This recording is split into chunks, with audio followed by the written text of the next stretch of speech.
এমনি চেষ্টা করো তো।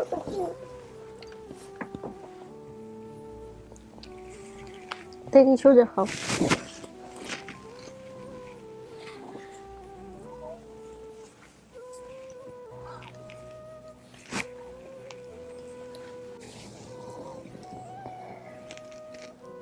করবর কোনো অভিমান আছে? যে মায়ের কথা তো স্মরণ আছে। হ্যাঁ, চেহারা এখন দেখছে, এখন মনে পড়ে? হ্যাঁ, মনে পড়ে না? 7 বছর তখন ছিল, তুই চেহারাটা হারাই ফেলছি মায়ের। আমি তো ছোটকালের ছবিটা দেখি, আমি তোরা হারাই নেই। আসসালামু আলাইকুম প্রিয় দর্শক এবং শ্রোতা, বরাবরের মতোই দোয়া এবং শুভকামনা জানিয়ে শুরু করছি আপন ঠিকানা 22তম পর্বের আপডেট। যেই পর্বটা নিয়ে আমি সুপার এক্সাইটেড ছিলাম এবং আলহামদুলিল্লাহ হয়তো ভালো কিছু ঘটতে যাচ্ছে। 22তম পর্বটা ছিল কেয়ার পর্ব। আপনারা জানেন যে এখন পর্যন্ত আমার যদি ভুল না হয়ে থাকে আপন ঠিকানার মধ্যে সর্বোচ্চ শেয়ার হয়েছে এই পর্বটি। লস্ট অ্যান্ড ফাউন্ডে এটাকেও ক্রস করেছিল, প্রায় 70,000-এর মতো শেয়ার হয়েছিল আমার যতদূর মনে পড়ে, একটা পর্ব, 3rd অথবা 4th পর্ব। তো আপন ঠিকানা প্রায় 60,000-এর কাছাকাছি শেয়ার হয় এই 22তম পর্বটি, এবং নিঃসন্দেহে এটা আমাদের জন্য অত্যন্ত সম্মানজনক। তো এই পর্বটি প্রচার হওয়ার পরে সফলতার যারা কারিগর তাদের সঙ্গে আমাদের কথা হয়, এবং আমাদের অফিস সাইট থেকে এটা আরিফ ভাই যোগাযোগ করেন, এবং আরিফ ভাই আমাদের অফিসিয়াল ভলেন্টিয়ার, একমাত্র অফিসিয়াল ভলেন্টিয়ার হচ্ছেন আরিফ। তো আরিফ ভাই আমাদের স্টুডিওতে আসবেন কিছুক্ষণের মধ্যে, আমি তার সঙ্গে কথা বলবো যে কিভাবে এটা যোগাযোগ হয়েছে, কিভাবে বিস্তারিত যেটা হয় আর কি। আমরা 5টা ধাপে ভিডিওটা শেষ করব। প্রথম ধাপ হচ্ছে ইন্ট্রো, যেটা আমি এখন দিচ্ছি। সেকেন্ড ধাপ হচ্ছে কেয়ার পরিবার, না কেয়াকে যারা এতদিন লালন পালন করেছে, বর্তমান যারা পরিবার, তাদের সঙ্গে কথা বলা, এবং একই সাথে আরিফ ভাইয়ের সঙ্গে কথা বলা যে কিভাবে আমরা পেলাম। এবং তৃতীয় ধাপ হলো কেয়ার পরিবার যারা স্টুডিওর বাইরে অবস্থান করছে, তারা স্টুডিওতে ঢুকবে, মানে আমাদের অফিসে ঢুকবে, এবং কেয়াকে আমরা স্টুডিওতে নিয়ে আসবো। এই ওই সময়টাতে হচ্ছে কেয়ার পরিবার যারা দাবি করেছেন তাদের সঙ্গে আমরা কথা বলবো, যেসব ক্লুজ ছিল সেগুলো মেলাবো। এবং চতুর্থ ধাপ, সবচাইতে গুরুত্বপূর্ণ ধাপ, সেটা হলো দুই পক্ষকে মুখোমুখি করা। মুখোমুখি করার পরে দুটো ঘটনা ঘটে, একটা হচ্ছে চিনতে পারে, আর একটা হচ্ছে চিনতে পারে না, কিন্তু ক্লুজগুলো মেলানোর চেষ্টা করে, তার পরবর্তীতে তারা অ্যাকসেপ্ট করে অথবা অ্যাকসেপ্ট করে না। এবং পঞ্চম ধাপ, সেটা হলো বিভিন্ন আত্মীয় স্বজন যারা আসেন দুই পক্ষ থেকে, তাদেরকে আমরা মিলিয়ে দিই। তো এগুলো আপনারা সবাই জানেন যারা নিয়মিত দেখেন। তো 22তম পর্বে যেসব ক্লুজ ছিল, আমরা যতদূর জানি, উনি যেগুলো বলেছিলেন আমাদের কেয়া, যে নানির নাম ছিল জায়রি, নানার নাম হচ্ছে খোয়াজ আলী, হারিয়ে যাওয়ার আগের ঘটনা, বাবার নাম কবির হোসেন, মার নাম ফেরদৌসি বেগম, বোনের নাম রাবেয়া বিন্দু, আর ও হচ্ছে রাহেলা, ডাক নাম কেয়া, ভাইয়ের নাম রবিন, আরেকটা ভাইয়ের নাম ছিল রাহাত। আর আমার আম্মুরা 4 বোন, খালার নাম নার্গিস। আমি আমার বড় খালার সাথে ঢাকায় এসেছি। তারপর ঢাকায় আসার পর লিপি খালা বা কিছু একটা বাসায় বেড়াতে ছিলাম 3-4 দিন। এবং আরো কিছু ক্লু যেটা আমি পেলাম, সেটা হচ্ছে লিপি খালার 2 ছেলে মেয়ে হারিয়ে যাওয়ার সময় আমার সাথে ছিল। খালাতো ভাইয়ের নাম লিখন, বোনের নাম হচ্ছে রূপা, ছোট খালার নাম হচ্ছে মুনি। আমার বাবা মাটির কাজ করত। তো এই হচ্ছে অবস্থা, এবং এই অবস্থায় আমরা দ্বিতীয় ধাপে গমন করব। সেটা হলো যে কেয়ার পরিবার যারা এই মাত্র স্টুডিওতে এসছে, কিন্তু আমার সঙ্গে কথা হয়নি এখন পর্যন্ত, আমি একেবারে ইনস্ট্যান্ট ক্যামেরা চালানো অবস্থায় তাদের সঙ্গে আপনাদের মিট করাবো।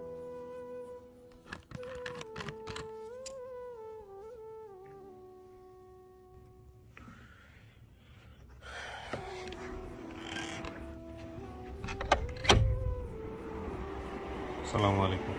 ভালো আছেন না? আমি ভিডিও করতেছি। হ্যাঁ, আপনি তো জানেনই প্রসিডিউরগুলো। আপনার বাবা। আসসালামু আলাইকুম। ভালো আছেন? আপনি বোধহয় ইয়েতে ছিল না, ওই তাবলিগে ছিলেন বোধহয়, বা কোনো একটা বিশেষ কাজে ছিলেন।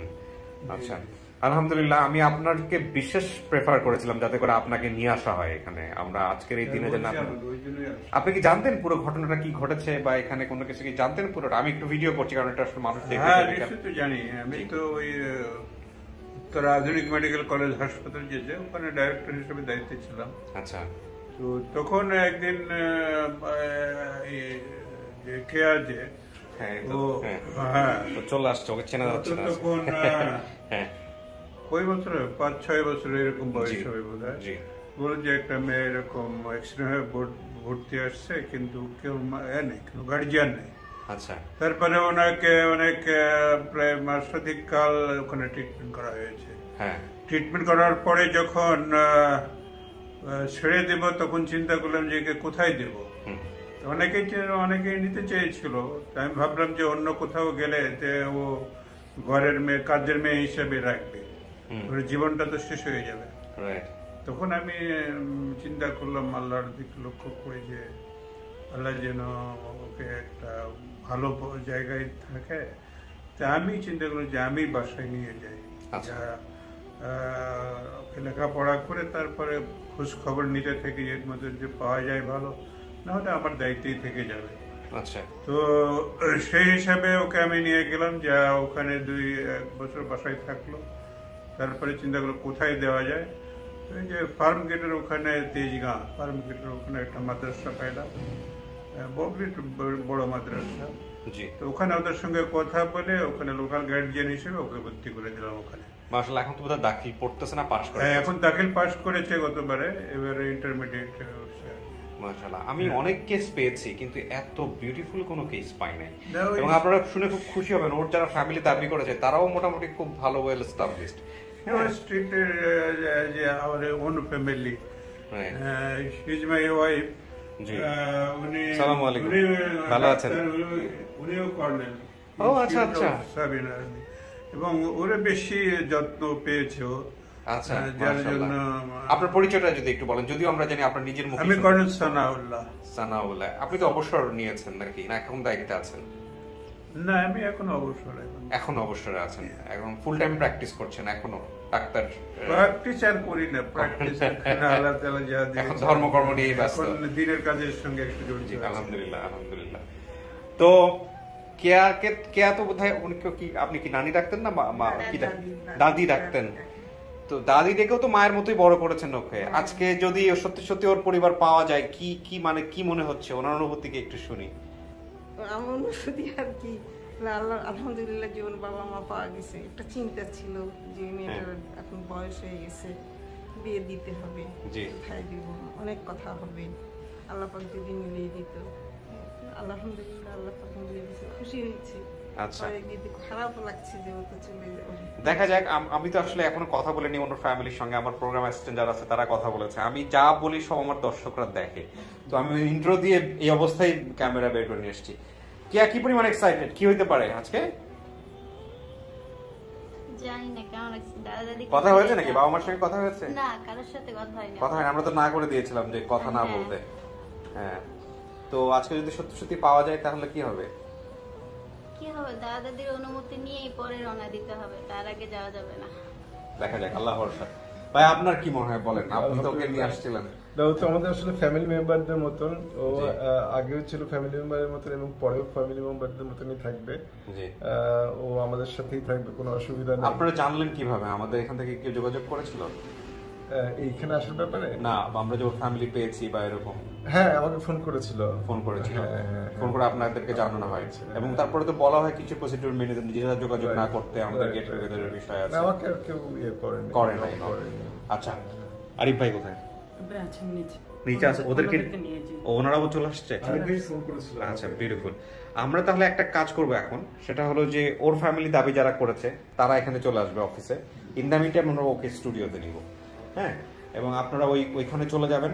ওর সঙ্গে আমি কথা বলে তারপরে ওর মা যিনি দাবি করেছেন বা যারা আছেন তাদের সঙ্গে আমরা গেট টুগেদার করানোর পরে বাকি ফর্মালিটিসটা আমরা পুরোটাই আমরা রেকর্ড করবো কি হচ্ছে না হচ্ছে এখানে। তো কেয়া, চলে আসেন, জীবনের সেরা মুহূর্ত হতে পারে, আল্লাহ ভরসা। চলেন।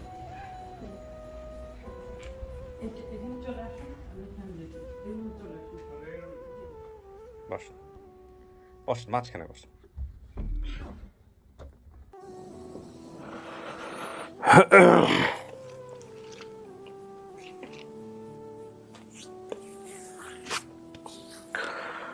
সো কে এবার মুখের এটা আমাদের দর্শক একটু দেখতে চাইবে মুখের এটা, কারণ আমার মনে করতে পারে যে আমি কেয়ার কথা বলে অন্য কাউকে নিয়ে আসলাম কিনা এখানে।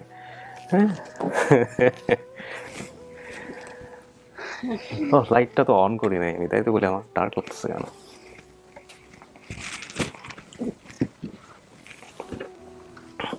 আলহামদুলিল্লাহ, পারফেক্ট।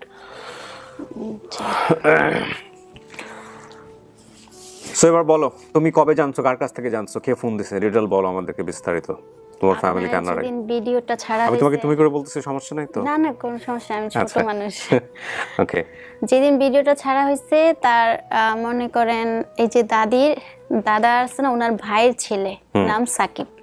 তো উনি আমাকে স্ক্রিনশট দিচ্ছে যে দেখো এই স্ক্রিনশটে কি লেখা। হ্যাঁ, তখন উনি আমাকে স্ক্রিনশটটা দিচ্ছে, দেখো এটাতে কি বলছে। তো আমি দেখলাম যে ওখানে লেখা যে আমি এই মেয়েটাকে চিনতে পারছি, আমার আপন ভাইয়ের মেয়ে। তখন আমি আমার ফ্রেন্ডদেরকে জানালাম, তারপরে দেখে সবাই এক এক কমেন্ট করতেছে। আমার ফ্রেন্ডরা বলতেছে যে উনি বলে চলে গেল কেন, আর কোনো রিপ্লাই দিচ্ছে না। উনি আরিফ ভাই বলতেছে বারবার যে ভাই ইনবক্সে আসেন, ওনার কোনো রিপ্লাই নেই। আচ্ছা। তারপরে প্রায় 1 ঘন্টা পরে আরিফ ভাই কল দিচ্ছে। এমন সময় মানে সুখের সময় মনে হয় কি নেটে আরো বেশি সমস্যা দেয়। তাই আমি বলতেছি আবার কি খবর আসছে আল্লাহ জানে।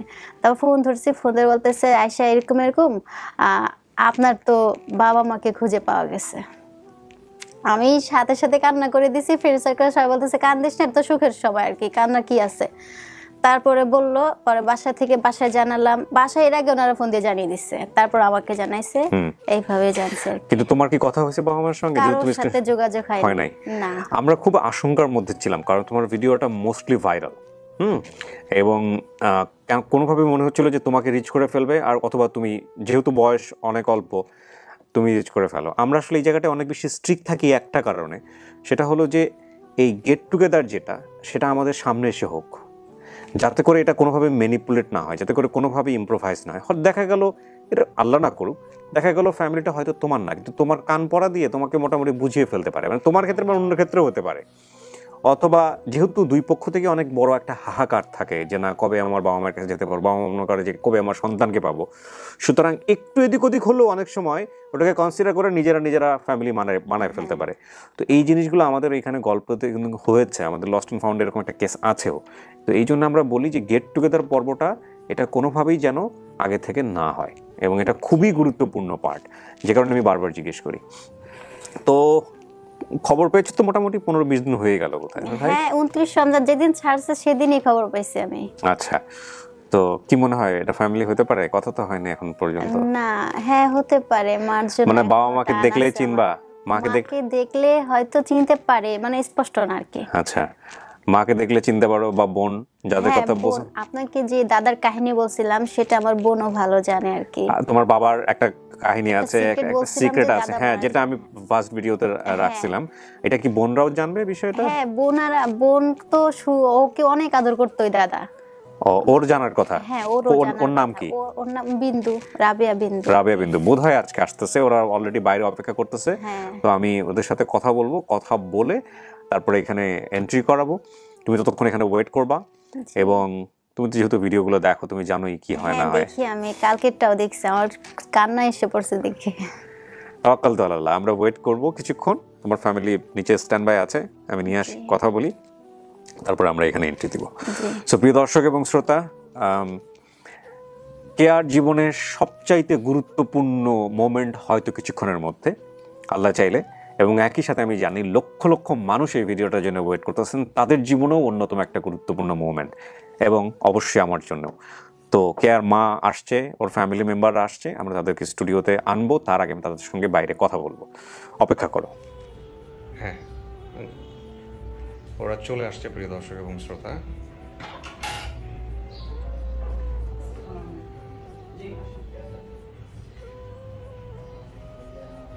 আসসালামু আলাইকুম।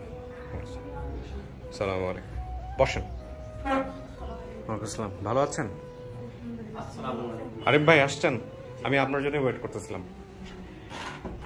আপনার এই পাশে বসেন, আপনি এই পাশে একজন বসেন, এখানে একজন বসেন। আরিফ ভাই এখানে বসেন, স্যানিটাইজার দিয়ে।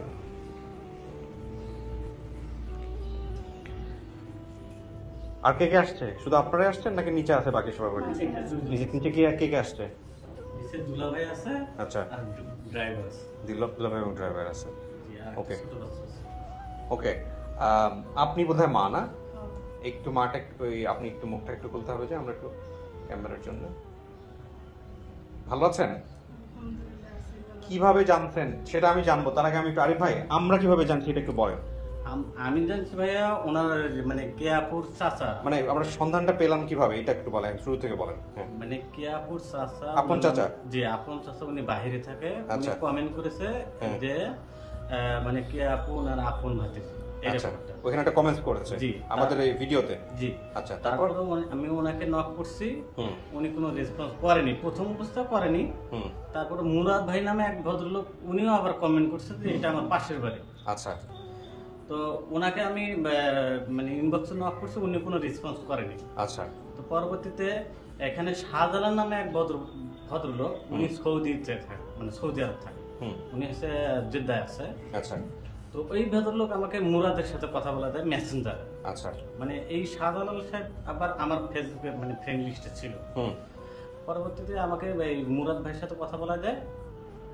মুরাদ ভাইয়ের সাথে কথা বলে দিলে এবং মুরাদ ভাইকে আমি যে মানে বললাম যে আপনি কি পরিবারকে চেনেন কিনা, তো উনি বললেন হ্যাঁ এটা আমার পাশের বাড়ির মেয়ে, এবং উনি সবার সাথে আমার কথা বলে দিল, বিন্দু আপুর সাথে কথা বলে দিল, তারপর ওনার মায়ের সাথে কথা বলে দিল। তো পরবর্তীতে উনি ওনার চাচার সাথেও কথা বলে দিল। মানে ওই যে ভদ্রলোক মানে ওই মানে মাহফুজ রহমান যিনি চাচা, যিনি কমেন্ট। আপনার ফার্স্ট হচ্ছে এদের পরিবারের কার সঙ্গে কথা হয় প্রথম? এদের পরিবারের সাথে কেয়াপুর মায়ের সাথে কথা হয়। ইনি কি আপনার সঙ্গে কথা বলছিল? আমার সাথে কথা বলছে না? আচ্ছা, তো আপনি কিভাবে জানলেন যে আপনার মেয়ে পাওয়া গেছে বা এরকম? আপনি কার কাছ থেকে প্রথম শুনছেন? দেবরে ফোন দিছিল। আচ্ছা, ফোন দিয়ে কি বলে? বলতে যে কেয়ার সন্ধান আমরা পেয়েছি। আচ্ছা, তারপর ইউটিউবের মধ্যে তখন উনি বললো, বলার পরে আমরা মোবাইলে। আপনার এমনিতে বিশ্বাস হয়েছে যে এটা বলতেছে এরকম? আমার সব পরিবারের কথাই বলতে সব সত্যি। না কিন্তু যে ভিডিওটা তো আপনি পরে দেখছেন, ভিডিওটা জানার আগে তো আপনার কাছে যখন খবরটা আসছে, খবরটা শুনে আপনার বিশ্বাস হয়েছে যে আপনার মেয়ে পাওয়া হয়েছে? আচ্ছা, কেন আপনার কাছে মনে হচ্ছিল যে মেয়ে যে কোনো একদিন ফিরে আসবে লাইফে? হ্যাঁ, আমি এটা ভাবছি। যখন মেয়ে 2006 সালে হারানো গেছে, আমি 7 সালে জন্ম কার্ড বা তখন বাইরে এসে, তখন আমি ওই কার্ডটা করে নিয়েছি। কি কার্ড? জন্ম নিবন্ধন কার্ড? হ্যাঁ, জন্ম কার্ডও আমি করে রাখেছি। হারাইছিল কিভাবে বলেন তো? আপনার হারাছে আমার বোনে আনছিল এর ঢাকা।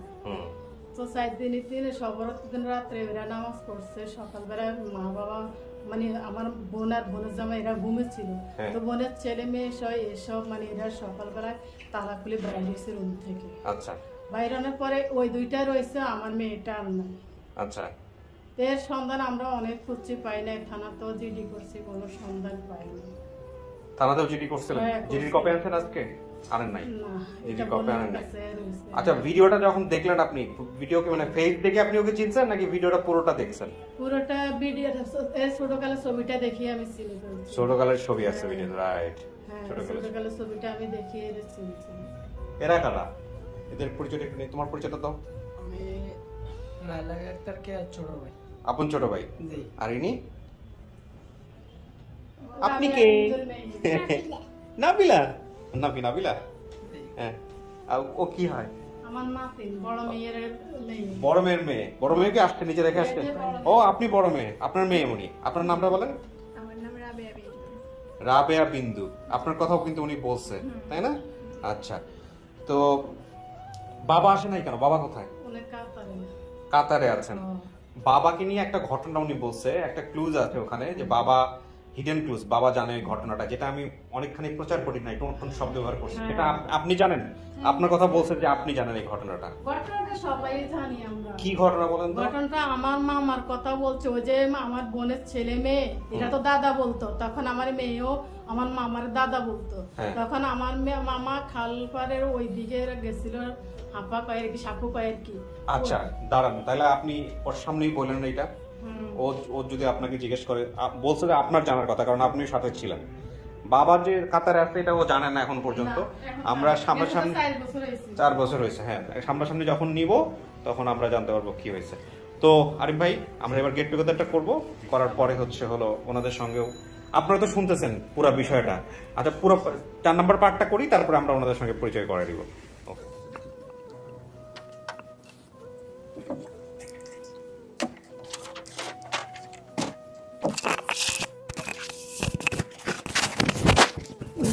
মা ঢোকার আগে মাদ্রাসার বিষয় নিয়ে কিছু বলতে চাই আর কি, যে মাদ্রাসায় পড়াশোনা করছি।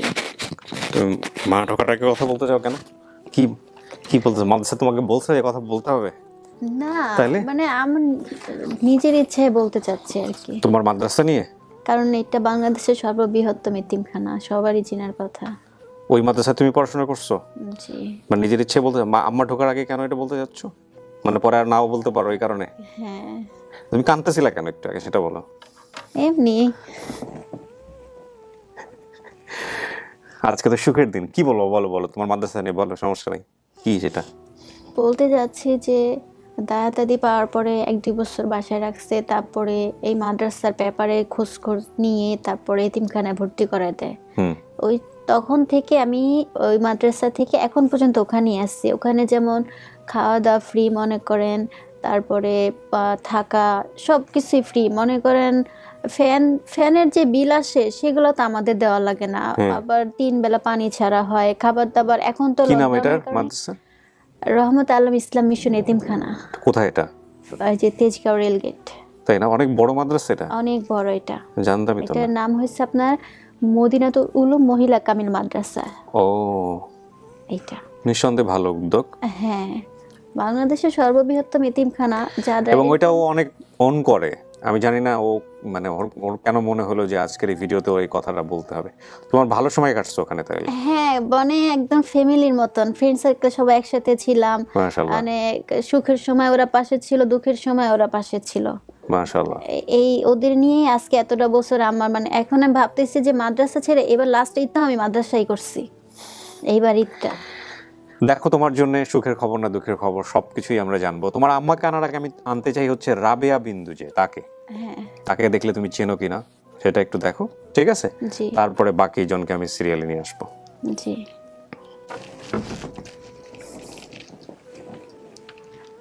চিনতে পারছেন? চিনতে না পারলেও কোনো সমস্যা নাই।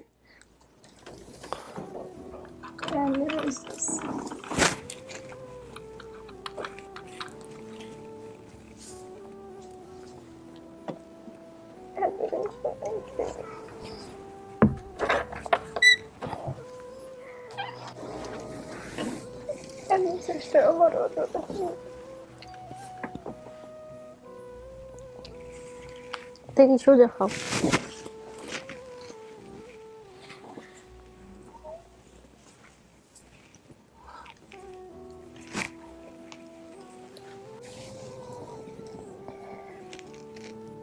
ওর কোনো অভিমান আছে?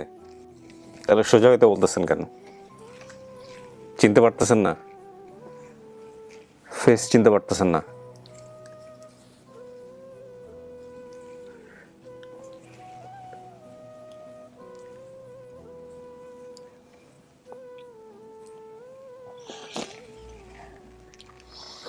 ক্যামেরা ট্যামেরা সব ভুলে যান, এগুলো সব বন্ধ করে দিছি আমি। তোমার চেনাটা খুব ইম্পর্টেন্ট, ঠিক আছে? মানুষের কথা চিন্তা করো না কে কি মনে করবে। ও অনেক ছোট মানুষ, ও ভাবতেছে যে লোকজন মানুষ ওকে দেখলে কি মনে করবে। তুমি ওর সাথে কথা বলো, যদি চিনতে পারো আপনিও সময় নেন, কোনো সমস্যা নাই। হ্যাঁ, এটা আমাদের ভিডিও ইম্পর্টেন্ট না, তোমার ফ্যামিলি পাওয়াটা ইম্পর্টেন্ট, ঠিক আছে? তোমার বড় বোনের নাম কি ছিল? আমার? তোমার, হ্যাঁ, বড় বোনের নাম? রাবেয়া বিন্দু। আপনার নাম কি? রাবেয়া বিন্দু। ফেস মনে নাই? কোন ঘটনার কথা ক্লু হিসেবে আনছিলা বলো তো, যেটা ওর মনে থাকার কথা? ওকে জিজ্ঞেস করো তো বলতে পারে কিনা। তার দাদা মারা গেছিল, মনে আছে তোমার? ওইটা মামা ছিল। মামা ছিল? কি ঘটনা করছিল আপনি একটু বলেন তো। আমার মামা ছিল। রাবেয়া বিন্দু, বলেন তো ঘটনাটা কি করছে? উনি মারা গেছে, আমার আব্বু সব করছে, ওনার আত্মীয় স্বজন বলতে ওরা বাইরে ঢাকাতে ছিল, আস্তে আস্তে লেট হয়েছে। আর তো ওনার দাফনগুলো আমার আব্বু। কোথায় মারা গেছিল, কিভাবে মারা গেছিল? উনি বৃদ্ধ হয়ে গেছিল আর না, কিন্তু মারাটা কোথায় গেছিল? কোথায়? মারাটা নানুর বাড়িতে গিয়েছিল। ওই যে আমাদের এদিকে একটা সাপু ছিল, ওইটা পার হইতে গিয়ে মিলে। আরো দেখো কিছু জিজ্ঞেস করো কিনা। সাঁকো পার হতে নদীর মধ্যে মারা গিয়েছিল, পরে আপনার বাবা গিয়ে। ও যেটা নদী বলছে ওটা খাল ছিল। আচ্ছা, ওটা নদী ছিল না। ওকে, তো ওখানে মারা গিয়েছিল, পরে আপনার বাবা ওই লাশ উদ্ধার করছিল। আমার বাবাই সব করছে। দেখো আরো কিছু জিজ্ঞেস করার আছে কিনা, যেটা মনে আছে কিনা নাই। না, কিছু মনে নেই আমার ছোটবেলার কাহিনী। বিন্দুর সাথে কোনো ঘটনা মনে আছে? খেলতে খেলতে গিয়ে বড় কোনো কিছু, বা আপনার কোনো কিছু মনে আছে যেটা ওর মনে থাকার কথা? আমার মনে থাকা বলতে আমি ওকে মারতাম বেশি। ও এই জন্য সরাই দিচ্ছে আজকে।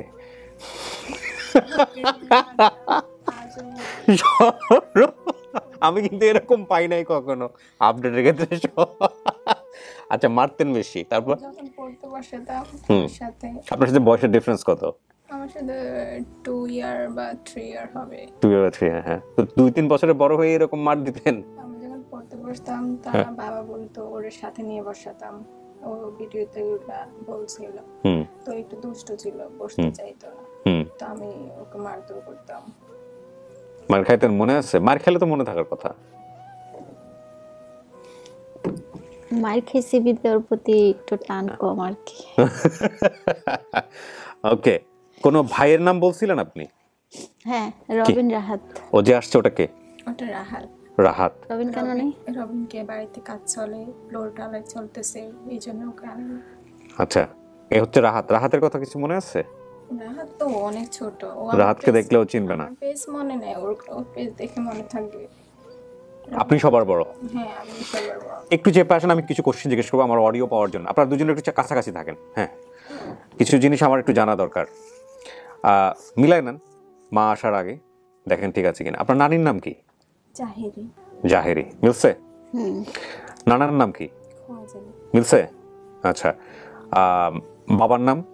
হুমায়ুন কবির। বা কবির? ও বলছে কবির হোসেন, ওটা চলবে, এমনিতে ওর নাম কবির, কাছাকাছি। আচ্ছা, মার নাম? ফেরদৌস বেগম। ফেরদৌসী বেগম। বোনের নাম রাবিয়া বিন্দু আপনি। আরও হচ্ছে রাহেলা কেয়া। এর পরের জন হচ্ছে রবিন, যে আসে নাই। তারপরের জন রাহাত, যে আসছে। আচ্ছা, আপনার খালা, মানে আপনার খালারা কয় বোন? আমার খালারা মা সহ 4 বোন। আচ্ছা, 4 বোন। খালার নামগুলো বলেন তো একটু। আমার বড় খালা নার্গিস। নার্গিস। আম্মু মেজো, ওর নাম ফেরদৌসী বেগম। সেজো, ও যাদের বাসায় ছিল, লিপি। লিপি। একদম ছোট জন, ওর নাম হচ্ছে মিনু, ও যেটা বলছে মনি। আচ্ছা আচ্ছা, কাছাকাছি গেছে। আচ্ছা, লিপি খালার 2 ছেলে মেয়ে হারিয়ে যাওয়ার সময় আমার সাথে ছিল। খালাতো ভাই বোনের নামগুলো বলেন তো। রূপা লিখন। রূপা লিখন। ছোট খালার নাম বলছে মনি, আর ওটা আসলে মিনু। আচ্ছা, বাবা মাটির কাজ করতো। ছোটবেলায় কি মাটির কোনো কিছুর সাথে জড়িত ছিল? হ্যাঁ ছিল, বাবা তো তখন বেকার ছিল, যখন যা পাইতো তাই করতো। ও যেটা মনে ছিল শুধু মাটিরটাই মনে ছিল, আসলে ও কৃষিকাজে নিয়োজিত, যা পাইতো তাই করতো। মিলছে সমস্ত কিছু? এটা আপনার বোন হইতে পারে? হ্যাঁ, কান্না করার অভ্যাস খুব কম। কান্না করার দরকার নাই তো। আমি তো আপনার কাছ থেকে কান্না চাচ্ছি না, আপনার ভিতর থেকে যা আসে আপনি সেটাই করেন। কোনো কান্নাকাটি না, আজকে আনন্দের দিন, ঠিক আছে? তাহলে আপনি এবার ডানে চলে আসেন, আপনার মাকে আমি নিয়ে আসবো, দেখি কি দাঁড়ায়। আপনি ডান পাশে বসেন, ব্যাগটা রেখে নিয়েন। ওখানে রাখো।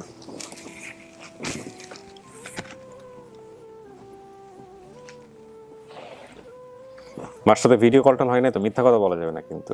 না, কারোর সাথে যোগাযোগ হয় নাই আমার। সিরিয়াসলি? ওকে। আসসালামু আলাইকুম।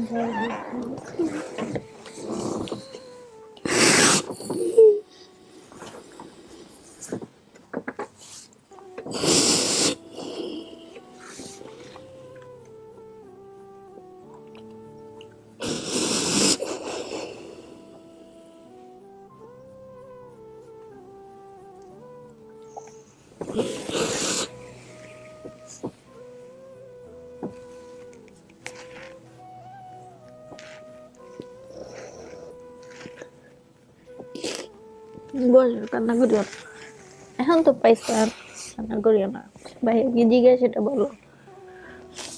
না না, আমার কিছু জিজ্ঞেস করেন, আপনারা কথা বলেন। কিছু হারিয়ে যায়, আমার অসুস্থ বানিয়ে দিয়েছে। আজ পর্যন্ত আমি অসুস্থ।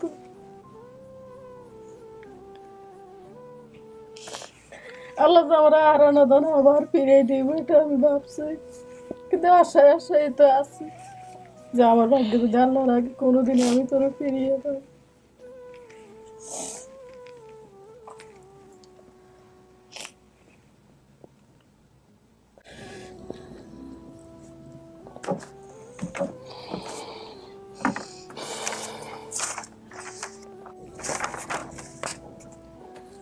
যে মায়ের কথা তো স্মরণ আছে, হ্যাঁ চেহারা এখন দেখছো, এখন মনে পড়ে, হ্যাঁ মনে পড়ে না? তুই 7 বছর তখন ছিল, তুই চেহারাটা হারাই ফেলছি মায়। আমি তো তো ছোটকালের ছবিটা দেখি, আমি তোরা হারাই নেই।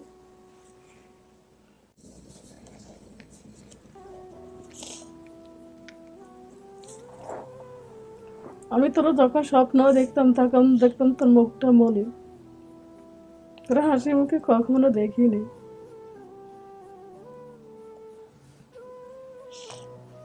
কিন্তু মায়ের যন্ত্রণা তো তোর বুকে ছিল, এই কারণে তোর মুখটা আমি কখনো হাসি মুখে তোরে দেখতে পাইনি।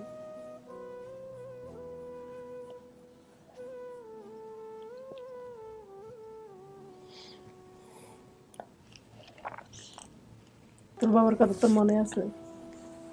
হ্যাঁ আর নানির কথা মনে আছে?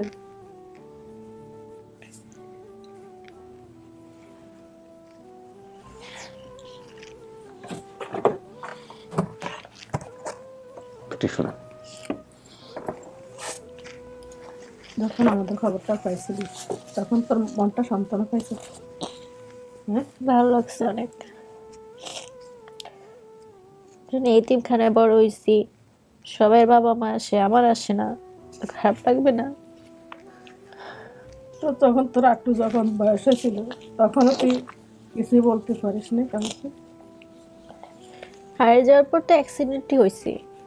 শুনছি তো মা বাবা আপন, আমি এখন দেখছি যে না, মা বাবা এখন আপন না, আগে আল্লাহ পরে কে আপন হয় দুনিয়ার বুকে এটা কেউ বলতে পারে না। কিন্তু জন্মদাতা মা বাপ ছিলাম, কিন্তু তোর বিপদ আপদে তখন তোর পাশে আল্লাহ রাখেন। হয়তো এটাই আল্লাহ চাইছে। যাক হয়তো মা বাবার কাছে থাকলে তুমি যে এই লাইনে এখন পড়ালেখা এরা করাইছে, এতিমখানায় হলো, মা বাবা দেখেছে এই লাইনে করাইতে পারতাম না, তখন আল্লাহর এই হুকুম এটা তোমাকে এই লাইনে আনবে, এইভাবে নিবে রাখবে, পড়ালেখা এতটুকু করাবে। যাক তখন হাজার হাজার শুকরিয়া। আপনার মেয়ে যে কি পরিমাণ মানে পরহেজগার ও নামাজ কালাম কি পরিমাণ পড়ে আপনি জানেন? আমার স্টুডিওতে একটা ছোট একটা পুতুল ছিল যেটা এখন বাইরে, অনেকেই আমাকে রিকোয়েস্ট করেছে এটা সরানোর জন্য। ও ফার্স্ট স্টুডিওতে ঢুকে বলছে যে এই পুতুলটা এখানে কেন, এটা এখানে সরান না কেন এখান থেকে। তো আমি খুব অবাক হয়ে গেলাম। পরে আমি বাইরে লাগে, কারণটা হচ্ছে অনেকেই দেখবেন যে অনেক গেস্ট আসে যারা ছোট ছোট বাচ্চা নিয়ে আসে, যেমন আজকে ওনার একটা ছোট বাচ্চা আপনারা দেখলেন। তো ওই গেস্ট যখন সেখানে কথা বলেন তখন ওকে ব্যস্ত রাখার জন্য আমাদের কিছু না কিছু দিয়ে রাখতে হয়, সে কারণে আসলে লাগে। তো এই বয়সে আমি আসলে এরকম এত পরহেজগার আমি পাই নাই কখনো। 5 ওয়াক্ত নামাজ পড়া, এখানে শুধু নামাজও পড়ছে, নামাজ পড়া। যখন ছোট ছিলাম একদম হারিয়ে যাওয়ার পর আমার দাদা দাদি তখন থেকে আমাকে বোরকা পরানো মানে শিখাইছে। ওনারও তো অত্যন্ত পরহেজগার, মাশাআল্লাহ, অত্যন্ত পরহেজগার, খুব ভালো না। আর্মির এত গুরুত্বপূর্ণ দুইজন ডাক্তার। হ্যাঁ পাইলা তোমারে, মানবা এটা তোমার মা? হ্যাঁ মানবো। বাবা আসে নাই কেন জানো? জিজ্ঞেস করো বাবা কেন আসে নাই। বাবা কই? তোমার বাবা কাতার আজকে 4 বছর গেছে। কেন গেছে? অভাবের কারণে। তুমি কেন আসছো? তোমাকে এখনো মারে বাবা? না এখন আর মারা না। তোমার মনে আছে এই কথাটা? থাকবে না কেন? তোমাদের এই কষ্ট দেখি তো মা আবার জাপ দিলা, অনেক কষ্ট করলাম, কিন্তু আশাও করছি তোমাকে খুঁজে পাবো। কিন্তু মার জীবনে যদি সুখ চাইতাম, মা তোমাদের সবাইকে ছেড়ে চলে যেতে পারতাম অন্য জায়গায়, কিন্তু মা যায় নেই। একটা জীবনের সুখ যদি চাই তখন আমার 60টা জীবনের জীবন নষ্ট হয়ে যাবে। তখন মা 60টা জীবনের কথা ভেবে একটা জীবনের ভালো কখনো আর চাই নেই। যে মা যতটুকু কষ্ট করে আসছি এখন সব কষ্ট মার মুছে গেছে। যে 3টে বুকে আছে, যে আনন্দ ভালোবাসাটা আছে না, তুমি একটা হারিয়ে ফেলে আমাদের 3টার ভালোবাসাটা দূরে রেখেছ। ওই 3টার ভালোবাসা দিয়ে মা তোমারটা মুছে ফেলতে পারতাম না? তুমি বলো এই কথাটা। একজন মা কখনোই পারে না তার সন্তানকে মুছে ফেলতে। তাহলে 3টার ভালোবাসা আদর আমি পাই, তোমাকে ভুলে যেতে পারিনি।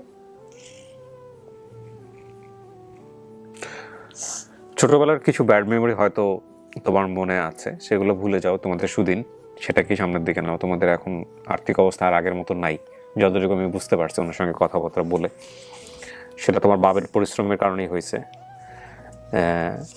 আমরা যখন ছোটবেলায় থাকি তখন আসলে বাবা মায়ের মধ্যে কোনো মনোমালিন্য এটা আমরা সহ্য করতে পারি না। যেমন আমি আমার কথাই বলি, আমার মেয়ের বয়স মাত্র 4 বছর হয়নি, এখন 4 বছরের দিকে যাবে।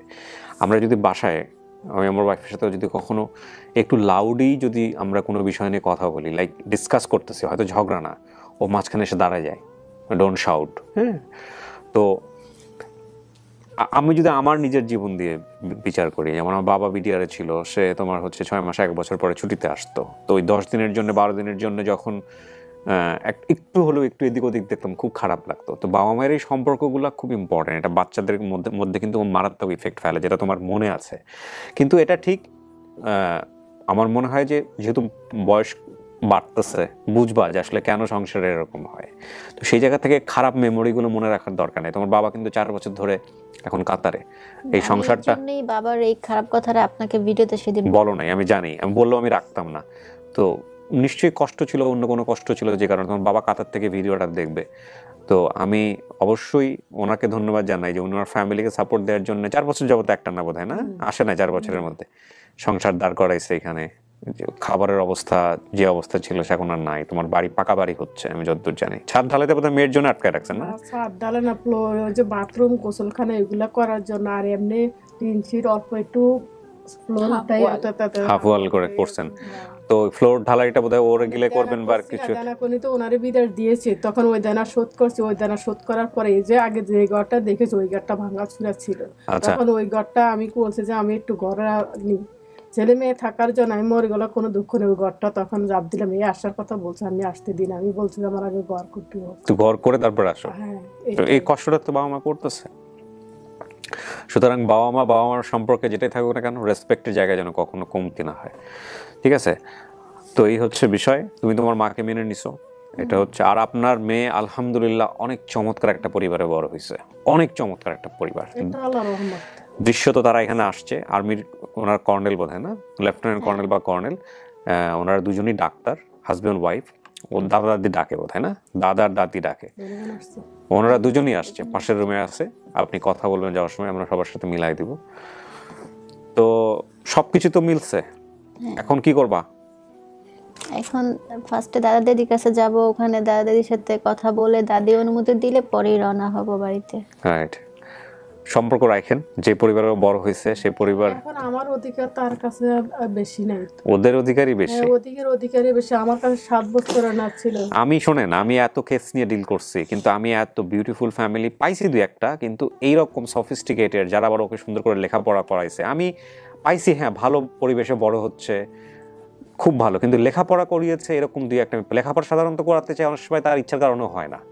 হ্যাঁ, কিন্তু ও লেখাপড়া এসএসসি পাস করছে, ইন্টারে ভর্তি হয়েছে, এবং যে প্রতিষ্ঠানে পড়াশোনা করছে সেটাও নাকি খুব ভালো, একটু আগে বলতেছিল।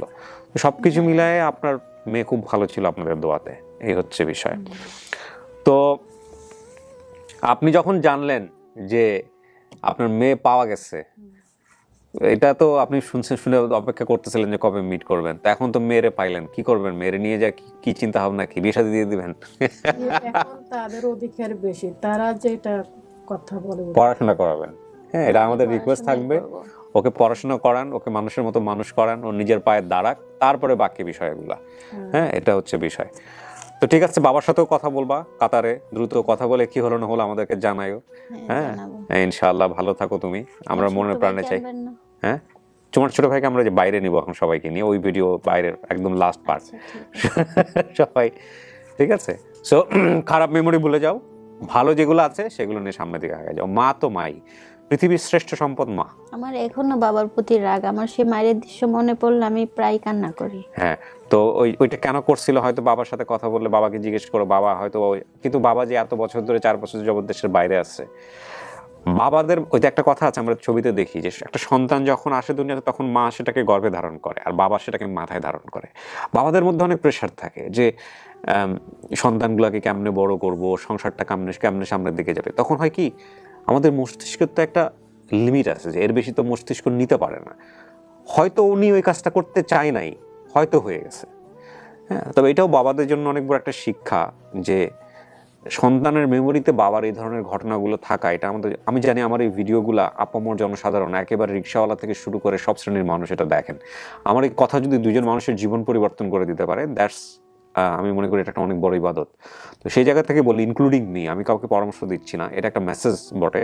সেটা হলো যে আমরা এমন কোনো আচরণ সাধারণত করব না ঘরের মধ্যে যেটা আমার সন্তানের মেমোরিতে খুব বাজে ইম্প্যাক্ট ফেলে। অ্যান্ড বিলিভ মি, এগুলোই সারাটা জীবন ব্রেনের মধ্যে খচিত থাকে, এটা কখনোই রিমুভ করা যায় না। হ্যাঁ, তো ভালো হলো তুমি বিষয়টা আনতে চাও না, আমি বুঝতে পারছিলাম, বইলা তুমি আমার দিকে তাকাইছো, ঠিক আছে, সমস্যা নাই, তবে গুড মেমোরি নিয়ে সামনের দিকে আগে যাওয়াটা বেটার, এটা হচ্ছে ব্যাপার। আন্টি কিছু বলার আছে যারা এই ভিডিওটা শেয়ার করছে, যারা আপনার লাখ লাখ মানুষ শেয়ার করছে, নাইলে তো আপনার মেয়ের দেখা আল্লাহ না চাইলে, এইভাবে না চাইলে তো আপনি পাইতেন না, তো এই যারা শেয়ার করছে তাদের উদ্দেশ্যে কিছু বলতে চান? আপনার কথা শুনি তারপর। আল্লাহ রহমতে তাদেরকে আল্লাহ ভালো রাখুক, তারাই আমাকে খোঁজখবর দিয়েছে, আমার মনে কষ্টটা তখন থেকে চলে গিয়েছিল। জি, তার নামাজ পড়ে সবার জন্য আমিও দোয়া করবো, এটাই সবচেয়ে বড় পাওয়া। আপনি কোথায় থাকেন, আপনার ঠিকানাটা কোথায় হলো তাহলে একটু বল। ঠিকানাটা হলো নোয়াখালীতে, চাটখিল থানা। নোয়াখালীর চাটখিল, এটা কোথায়, গ্রাম কোথায়? গ্রাম কুলশ্রীতে। কুলশ্রী, নোয়াখালীর চাটখিলের গ্রাম হচ্ছে কুলশ্রী। ওকে, আর পুরো ঠিকানা তো এখানে আছে। তোমার কি বলার আছে বলো, দর্শকদের জন্য কিছু বলার আছে? আমি বলবো যে এইখানে আসার জন্য যার অবদান সবচেয়ে বেশি সে হচ্ছে আমার চাচি। উনি দেখছিল মুন্নি, উনি আপনাকে মানে যেভাবে পারছে, যত রকম সাহায্য আছে উনি করছে আর কি, করে তারপরে যে আরিফ ভাইয়ের সাথে যোগাযোগ, মানে আমার সাথে যত রকম সাহায্য মানে কি কন্টাক্ট করছে? হ্যাঁ, সাহায্য মানে অন্য কোনো কিছু না তো? না। ওকে, তারপরে তুমি আমাকে বলো, তোমার এই প্রসিডিওর এখানে আসতে বা কোথাও কোনো কিছু করতে, কোথাও কাউকে কি কোনো রকমের পুরস্কার, উপঢৌকন, পয়সা খরচ কোনো কিছু করতে হয়েছে? না। আচ্ছা, এটা আমি এখন থেকে যারা গেস্ট আসবে তাদের সবার মুখ থেকে এটা বের করব। এটা কেন বের করতেছি সেটা নিয়ে আমি একটা বিশেষ লাইভে আসবো আগামী কয়েকদিনের মধ্যে। Thank you so much. যতটুকু করছে মন থেকেই করছে, তাদের আল্লাহর কাছে শুধু এইটাই বলবো যে তারা সবসময় ভালো থাকুক। নিশ্চয়ই, এটা আমাদের জন্য অনেক বড় পাওয়া। তুমিও অনেক ভালো থাকো, কারণ তোমার এই ভিডিওটা নিয়ে আমার খুব মায়া হচ্ছিল যখন আমি তোমার এই ভিডিওটা করি, যে একটা অপ্রাপ্তবয়স্ক মেয়ে, ওর হয়তো কিছুদিন পরে বিয়ে শাদী হবে, এরকম সময় ভিডিও, বিশেষ করে এই ধরনের ভিডিও করার সময় খুব টেনশনে থাকে, যদি সফল না হই তাহলে তো ওর একটা সামাজিক জায়গা থেকে ওকে সবাই ওইভাবে চিনলো। তো ঠিক আছে, আলহামদুলিল্লাহ, আল্লাহ যা করে সেটা ভালোর জন্যই করে। আল্লাহ আমাদেরকে একটা সফলতার মুখ দেখালো এবং থ্যাংক ইউ সো মাচ। আপনারা, তোমার মাত্র তার পরের দিনে আসতে চাইছে, এটা জানো, যেদিন পাওয়া গেছে ওনার পরের দিনই যদি বলে আমি কালকেই যাবো, কালকেই, কিন্তু আমরা লকডাউনের জন্য ওখানে আটকায় রাখছিলাম যেন আপনি এখানে আইসেন না। হ্যাঁ, ঠিক আছে, তো আমরা এই পর্ব শেষ করি, এবার বাকি যারা আছে তাদের সাথে মিলাই দিব। হ্যাঁ,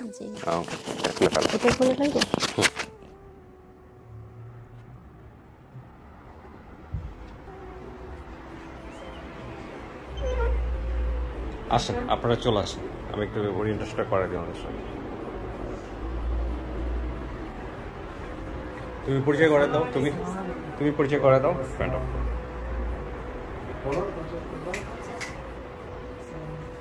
আমি যার কথা বলতেছিলাম উনি হচ্ছেন সেই ব্যক্তি।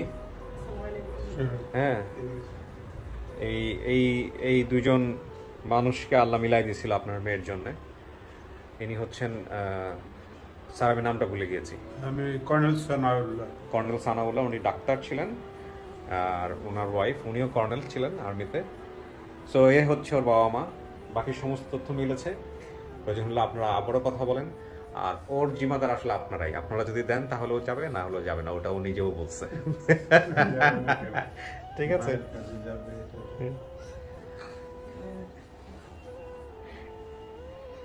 অভাবনীয় লাগে আমার কাছে, আমি মাঝে মাঝে আমার কাছে অবিশ্বাস্য মনে হয় যে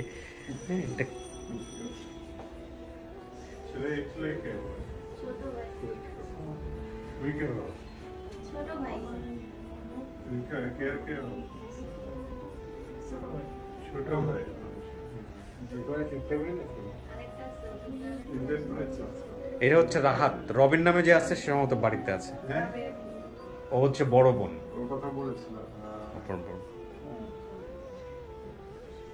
এখন যত কথা বলছেন তখন কিন্তু কত কথা বলবেন না, আমি আগে শুনি। আরে যে আপনার পুল্লার বাজার না মোল্লার বাজার, এটা কি ঠিক আছে? হ্যাঁ, এগুলো সব ঠিক আছে। কি বাজার? পাল্লার বাজার। হ্যাঁ, পাল্লার বাজার। ঠিক আছে, হ্যাঁ ঠিক আছে। আমি ডাক্তারের কাছে নিতে বই বাজার, আমাদের দুই গ্রামে দুই পাশে দুইটা বাজার, তো যে এক বাজারে নিয়ে নেই, এর শুধু পাল্লা বাজার, আমি ডাক্তারের কাছে নিতাম। ওই পাল্লা তারপরে বাজারে যে আপনার গোপন কি রহস্য কি কথা সেটাও বলছে, সেটাও বলছে সেটাও আমার বলছে যে মেজো রাবেয়া মামা- বিনতে। আপনি পুরো ভিডিওটা দেখলে বুঝতে পারবেন, এই ভিডিওটা নিশ্চয়ই শুরু থেকে শেষ পর্যন্ত আপনি দেখবেন, যা আমি রেকর্ড করছি এখানে, ইভেন এটাও আমি রাখবো, আপনার সাথে কথা হচ্ছে, তো আপনি দেখলে বুঝতে পারবেন যে ঘটনা কি ঘটেছে আগে ওরা।